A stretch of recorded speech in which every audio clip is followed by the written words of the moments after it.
আশা করি আমার বাবা সহ ফাজিল হোসেন সুমন, ইলিয়াস আলী সহ যত গুম হওয়া পরিবার সবাই যেন সুবিচার পায়, প্রশাসনের কাছে আমি আমার এই আকুল আবেদন জানাচ্ছি। ধন্যবাদ।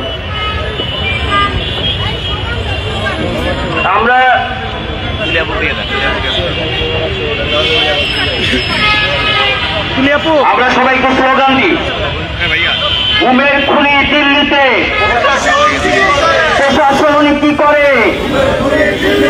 গুমের খুনি দিল্লিতে, প্রশাসন কি করে? গুমের খুনি দিল্লিতে, প্রশাসন কি করে? আমরা এ পর্যায়ে একজন সন্তানের কথা শুনবো।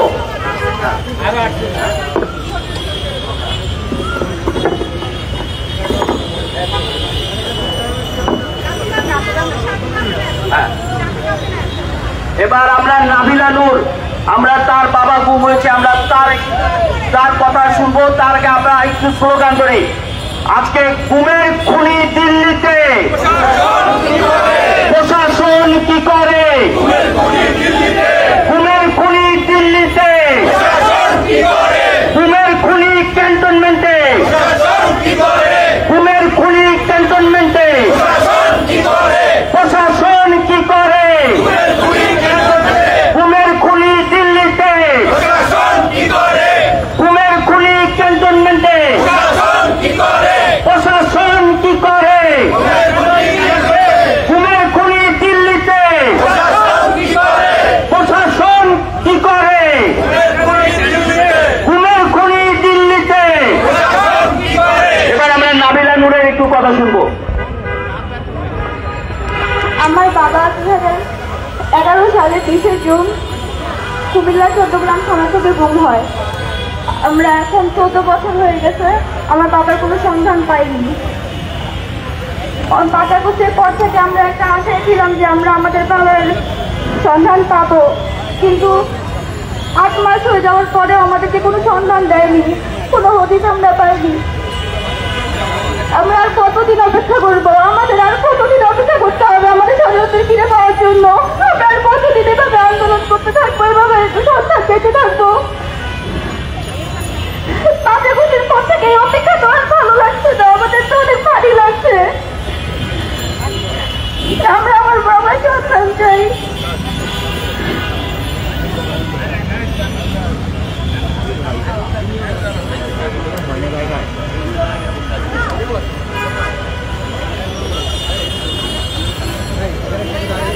আপনারা দেখতে পালেন নাবিলা নূর কিভাবে তার চোখের পানি, আপনারা দেখতে পারলেন কিভাবে প্রত্যেকটি সন্তানের চোখের পানি পড়তে পড়তে এই মরুভূমি কিন্তু বর্ষায় পরিণত হয়েছে।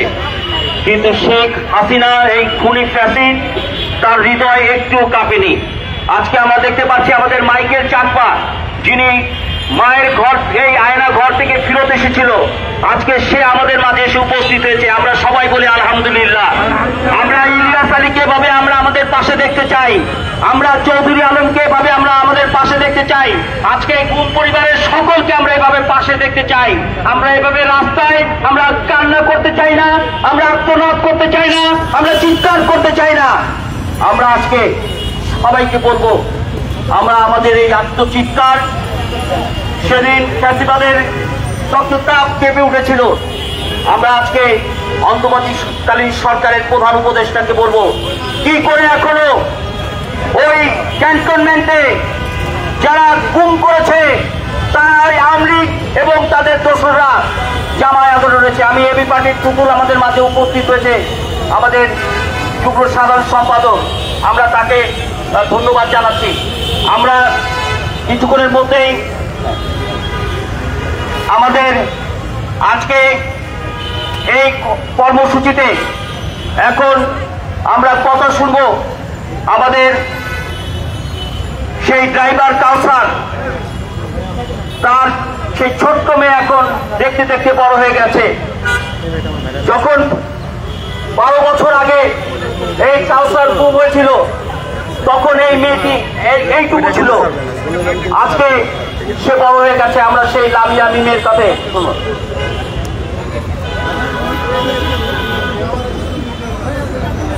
আসসালামু আলাইকুম। আমার নাম রামিয়া আক্তার মিম। আমার বাবার নাম কাউসার হোসেন। 2013 সালের 4 ডিসেম্বর আমার বাবাকে গুম করা হয়। 12 বছর হয়ে গেছে আমি আমার বাবাকে চোখে দেখাটাও দেখতে পারিনি। কেন আমার কি অধিকার নেই আমার বাবাকে দেখার? আমি আমার বাবাকে কি ছুঁয়ে দেখতে পারবো না? বাবা কেমন আমি সেটা জানি না। অন্যের বাবা দেখি তখন ভাবি বাবা হয়তো এমনই হয়, কিন্তু আমি কোনোদিন তো আমার বাবাকে দেখিনি। আমার বাবাকে যারা গুম করেছে তারা এখন এই স্বাধীন বাংলাদেশে ঘুরে বেড়াচ্ছে, তাদের কেন কোনো বিচার হচ্ছে না? আমরা দিনের পর দিন রাতের পর রাত আমরা ঘুমাতে পারি না। আর যারা আমার বাবাদেরকে ঘুম করেছে তারা কি সুন্দর এসি রুমে ঘুমাচ্ছে, আমাদের ঘুম কেড়ে নিয়ে তারা আরামে ঘুমাচ্ছে। কেন আমাদের কি রাতে ঘুম নেই? আমাদেরকে তারা একটু শান্তি দিবে না? আমাদের স্বজনদেরকে ফেরত দিবে না? আমি আমার বাবা সহ আমার আরো সব ছাত্রদেরকে ফেরত চাই। আমি চাই না এই বাংলাদেশে আর কোনো গুম হোক, আর কোনো সন্তানের চোখের পানি ঝরুক আমাদের মতো। আমি আমার বাবা সহ সকল ছাত্রদেরকে আমাদের কাছে ফেরত চাই। আমরা লামিয়া মিমের কথা শুনলাম, আমরা একটু স্লোগান দেবো।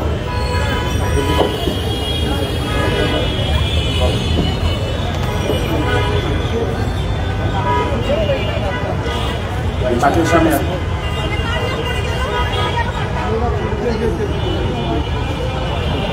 আপু এইটা একটু ওই পাশে